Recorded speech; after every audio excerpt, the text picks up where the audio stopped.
क्या अविद्यानामन्तस्तिमिरामिहिरद्वीपनगिरे शासन मेरा सरताज है,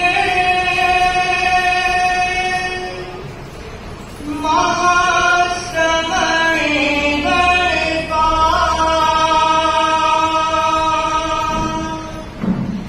छेड़ो मारी वंदना, गणधारो खुशहाल गुरुजी, गणधारो खुशहाल गुरुवरे, गणधारो खुशहाल। परम श्रद्धास्पद शासन दिवाकर संत सुधाकर परम श्रद्धास्पद आचार्य प्रवर्य चक्रवर्ती, ज्ञान की गंगोत्री, साधना की सरस्वती, श्रद्धेया साध्वी वरा के चरण में वंदना। समागत विशाल परिषद, बंधु, एक बार का प्रसंग इंग्लैंड के प्रख्यात साहित्यकार चित्रकार जॉन रस्किन एक बार पार्टी में गए।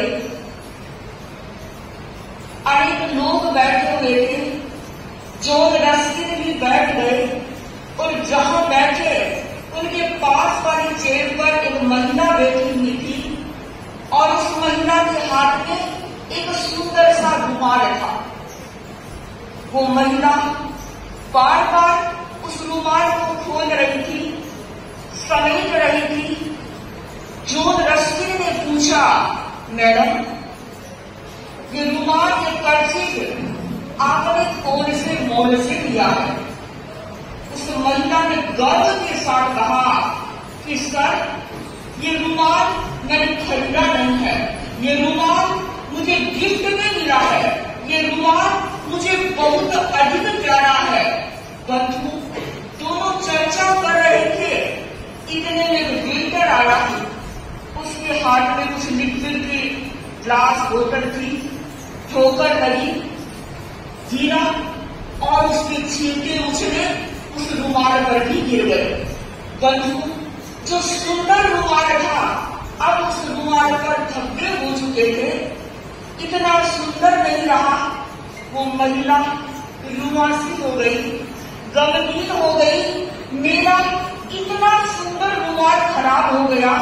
बंधु मैंने कहा, जॉन रस्किन चित्रकार भी थे, उन्होंने उस रुमाल को लिया, अपनी चित्रशाला में गए और जहां जहां पर धब्बे थे उन धब्बों पर सुंदर चित्रकारी कर दी, सुंदर नक्काशी कर दी और उस रुमाल को लेकर आए और कहा, बहन ये लो तुम्हारा रुमाल। उस महिला ने इस रुमाल को देखा और कहा, भैया ये रुमाल मेरा नहीं है, ये रुमाल मेरा नहीं। क्यों? क्योंकि मेरा रुमाल तो धब्बों वाला था, धब्बे हो गए थे।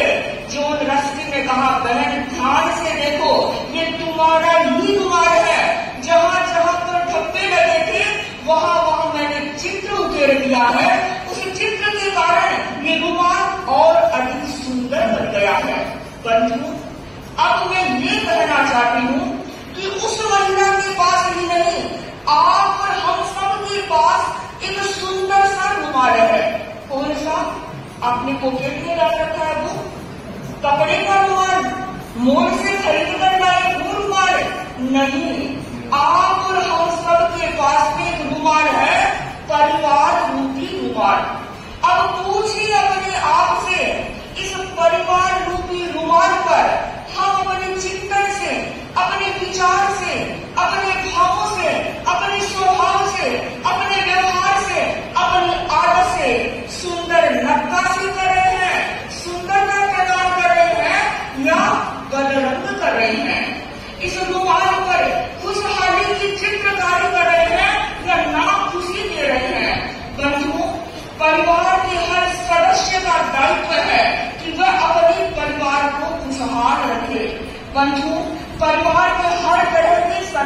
सकते हैं। आप जानते हैं ब्रह्मांड में 9 ग्रह होते हैं, सूरज चांद होता है तो शनि राहु केतु भी होते हैं।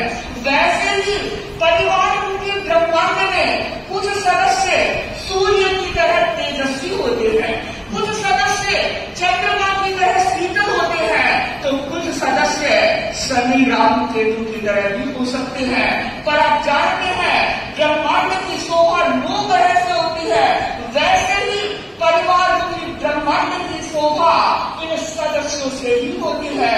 तो इस परिवार को खुशहाल रखना सिर्फ आपका दायित्व नहीं, सिर्फ आपका दायित्व नहीं और सिर्फ बच्चों का दायित्व भी नहीं। अभी मैत्री प्रभा जी ने कहा कि अगर पति समझदार हो तो मकान बन जाता है, अगर पत्नी समझदार हो तो घर बन जाता है, अगर बच्चे समझदार हो तो वो घर मंदिर बन जाता है। और मैं आगे कहना चाहती हूँ अगर पति समझदार हो, पत्नी समझदार हो और ये बच्चे समझदार हो तो वो घर मंदिर नहीं, वो घर स्वर्ग बन जाता है।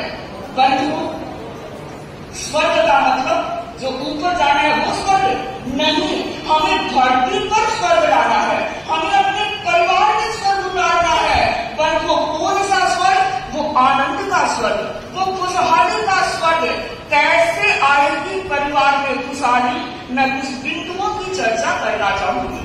बंधु, सबसे पहले मैं चर्चा करूं संस्कारों की। बंधु, जिस घर रूपी मंदिर में संस्कारों के दीप जलते हैं उस परिवार रूपी मंदिर में हमेशा खुशहाली का आलोक रहता है। जिस घर रूपी बगिया में संस्कारों के फूल खिलते हैं उस परिवार में खुशहाली की सौरभ हमेशा रहती है। जिस परिवार के सदस्य के संस्कार समुन्नत होते हैं वो परिवार तरक्की करता है, वो परिवार बुलंदियों का स्पर्श करता है। बंधु, कौन से संस्कार? वैष्णव संस्कार। आजकल वेश परिधान जब देखते हैं हम बहनों के लड़कियों के परिधान, तो बंधु कभी कभी ऐसे परिधान जब हो चली जाते हैं तो देख नहीं सकते, ऐसे परिधान हमारी बहनें पहनने लगी है। बंधु, चिंतन करना है, क्या ये हमारे संस्कार है? मैं उन संस्कारों की बात नहीं कर रही हूँ, मैं कहना चाहती हूँ कि हमारे घर परिवार में विनम्रता के संस्कार आए, हमारे घर परिवार में मान सम्मान और आदर के संस्कार आए। बंधुओं, मैं इतिहास की बात नहीं बता रही हूँ, कुछ समय पहले की बात बता रही हूँ। जब घर के बड़े बुजुर्ग खड़े रहते थे, माँ पिताजी अगर खड़े रहते थे, दादाजी खड़े रहते थे, तो बच्चों की हिम्मत नहीं होती थी कि वो उनके सामने बैठ जाए। और आज पता ही नहीं है कौन पिता है कौन पुत्र है। पिताजी खड़े हैं, पुत्र आराम से सोफा पर बैठे हुए हैं। पिताजी खड़े हैं, पुत्र बैठा बैठा खाना खा रहा है। परंतु आज भी हमने ऐसे घरों को देखा है जिन घरों में अगर पिता खाना खा रहा है तो उसके बेटे आस पास खड़े रहते हैं। परंतु ये होते हैं संस्कार। और अपने परिवार को टटोले, क्या हमारे परिवार में ऐसे संस्कार हैं? परंतु पिताजी सामान लेकर आ रहे हैं और बेटे खाली हाथ चल रहे हैं। सासू जी बैग उठाकर ला रही है सफाई की और बहू जी ऐसे ही आ रही है।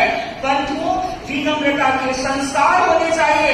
कहते हैं हमारी परवरिश बताती है कि आपके संस्कार कैसे हैं, आपकी परवरिश बताती है कि इनके संस्कार कैसे हैं, और हमारे संस्कार बताते हैं कि आपका परिवार कैसा है, आपके संस्कार बताते हैं आपके परिवार कैसा है। बंधु, जब घर परिवार में कोई मेहमान आते थे तो परिवार के सारे सदस्य आ जाते थे, हिल कर बात करते थे, बैठते थे। और आज घर में मेहमान आ गए तो पिताजी आवाज देते आओ रे, घर में आए हैं। मम्मी कहते बेटे आओ, देखो कौन आया है।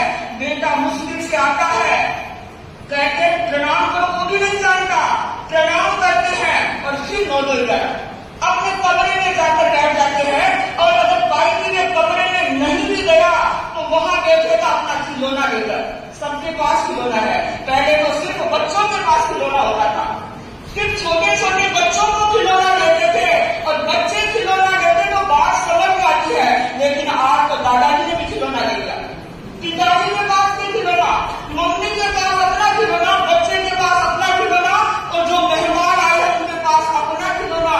क्या बात करोगे, क्या संस्कार दोगे, क्या मान दोगे, क्या सम्मान दोगे, क्या आदर दोगे? बंधुओं, जरूरत है कुछ तो चिंतन करे। हम सिर्फ भागते ही नहीं जाए, कहीं पर तो रुकना पड़ेगा। अगर नहीं रुके तो बंधुओं हमारा परिवार खुशहाल नहीं रह सकता। बंधुओं, संस्कारों की बात करूं, पहले परिवार में जब घर के बाहर लिखा जाता था, क्या अतिथि देवो भव, क्या लिखा जाता था? देखा है, अतिथि देवो भव, यानी अतिथि की देवतुल्य पूजा होती थी, सत्कार होता था, सम्मान होता था, और घर के बाहर लिखा जाता था। बंधुओं, आज है किसी के घर के बाहर लिखा हुआ? गई संस्कृति, वो संस्कार चले गए और फिर लिखा जाने लगा वेलकम, स्वागत, सुस्वागतम, यानी आपका स्वागत है, आप हमारे घर आए हो, हम आपका स्वागत करते हैं, वेलकम करते हैं। और घर के बाहर वेलकम बड़े अक्षरों में लिखा जाता था, स्वागत भी लिखा जाता था। है किसी के घर में? देखिए, एक भी हाथ में खड़ा हो गए संस्कार, और अब तो बाहर एक बड़ी तख्ती लगी रहती है, क्या लिखा रहता है? देखिए, सब जानते हैं, गया चाहे वो अतिथि देवो भव भी गया, वेलकम भी गया, अब एक तख्ती लगी रहते हैं, बोझ भी जाते हैं, लिखा रहता है कुत्तों से सावधान। बंधु, जरा चिंतन करें, हम खुशहाल रहना चाहते हैं। बंधु, हम अमेरिका के नहीं, हमारी भारतीय संस्कृति है, और भारतीय संस्कृति गौरव की संस्कृति रही है। और अगर हमें अपने गौरव को अक्षुण्ण रखना है तो हमें अपने संस्कारों को जिंदा रखना होगा, और संस्कारों को जिंदा रखने का दायित्व आप पर, सिर्फ आप पर है। आपके बच्चे तो आपका ही अनुसरण करेंगे। अगर आप में संस्कार है तो इन बच्चों में संस्कार आएंगे, अगर आप में संस्कार नहीं है, आप सिर्फ भागते जाएंगे तो घर में खुशहाली नहीं आ पाएगी। तो जरूरत है हम अपने संस्कारों का संवर्धन करें, संस्कारों का सम्मान करें, तब हमारे परिवार में खुशहाली आ सकती है। दूसरी चर्चा करूं संयम की। जिस घर परिवार में संयम की मशाल जलती है, संयम की जोत जलती है, वहां पर खुशहाली रह सकती है। बंधु, आज सबसे ज्यादा परेशानी, सबसे ज्यादा तनाव, सबसे ज्यादा चिंता असंयम के कारण। कैसा असंयम? भाई लोग कमाकर लाते हैं और बहनों को गड्डी घबरा देते हैं, 50,000 की गड्डी दी और पूरा घर तुमको 1 महीना चलाना है। 50,000 कम नहीं होते, कितना खून पसीना बहाया है, कितना काम किया है, कितना संयम किया है, तब वो गड्डी आपके हाथ में आई है। लेकिन महीना पूरा होते ही, पूरा वर्ष नहीं, उससे पहले वो 50,000 समझ गए। क्यों? संयम नहीं। जब भी गए, मॉल में गए, अच्छी साड़ी मिली, खरीद ली, अच्छे कपड़े मिले, खरीद लिए, पैसे पास में, आज हम होटल जाते हैं, पिक्चर जाते हैं। बंधुओं, जहां संयम नहीं होगा वहां खुशहाली नहीं होगी। अगर आप अपने बच्चों की तरक्की करवाना चाहते हैं, बुलंदियों पर ले जाना चाहते हैं, तो जरूरत है बच्चों को संयम का संस्कार दें। और अंतिम बात कहना चाहूंगी कि परिवार के हर सदस्य के भीतर प्रमोद भावना होनी चाहिए। प्रमोद भावना यानी गुणों के प्रति राग होना चाहिए, एक दूसरे के गुणों का बखान होना चाहिए। बंधुओं, दुनिया में ऐसा कोई व्यक्ति नहीं हो सकता जिसके पास सिर्फ गुण ही गुण हो, अवगुण हो ही ना हो। और दुनिया में ऐसा व्यक्ति भी नहीं हो सकता जिसके पास सिर्फ अवगुण ही अवगुण हो, गुण हो ही ना। हमें गुणों को ही देखना है। अगर आप अपनी बहू के लिए उनके गुणों का बखान करें कि मेरी बहू बहुत अच्छी है, बहुत अच्छी है, ऐसा खाना बनाती है, अगर आप इसकी वजह ये कहते हैं, देखो पड़ोसी की कितनी अच्छी बहू आई है, कितना अच्छा खाना बनाती है, कितना सम्मान करती है, कितनी बात करती है। बंधुओं, वो पड़ोसी की बहू घंटा 2 घंटा काम आएगी, कितनी आएगी? घंटा 2 घंटा, लेकिन काम आने वाली आपकी बहू है। अगर आपने अपनी बहू की प्रमोद भावना भाई है तो बहू आपकी हमेशा के लिए अपन हो जाएगी। और मैं भाइयों से भी कहना चाहूंगी कि हम सब प्रमोद भावना का विकास करके अपने परिवार में खुशहाली लाए। और अंत में ये कहना चाहती हूँ, बंधुओं, हमारे पास दो चीज होती है। कौन सी? हमारे पास दिमाग भी होता है और हमारे पास दिल भी होता है। आपको वो दिमाग है क्या? आजकल लगता है दिल तो किसी के पास है, दिमाग वाले हो गए है। तो मैं ये कहना चाहती हूँ, जब घर से बाहर जाओ तो दिमाग लेकर जाना, जब घर से बाहर जाओ तो दिमाग लेकर जाना। क्यों? क्योंकि घर के बाहर बाजार है। घर से बाहर जाओ तो दिमाग लेकर जाना, घर के बाहर बाजार है। लेकिन जब बाजार से अपने घर में आओ तो दिल लेकर आना। वो आपका अपना घर है, बाजार नहीं है। अगर दिल लेकर आओगे तो आपका परिवार हमेशा खुशहाल रहेगा। इन्हीं भावों के साथ ओम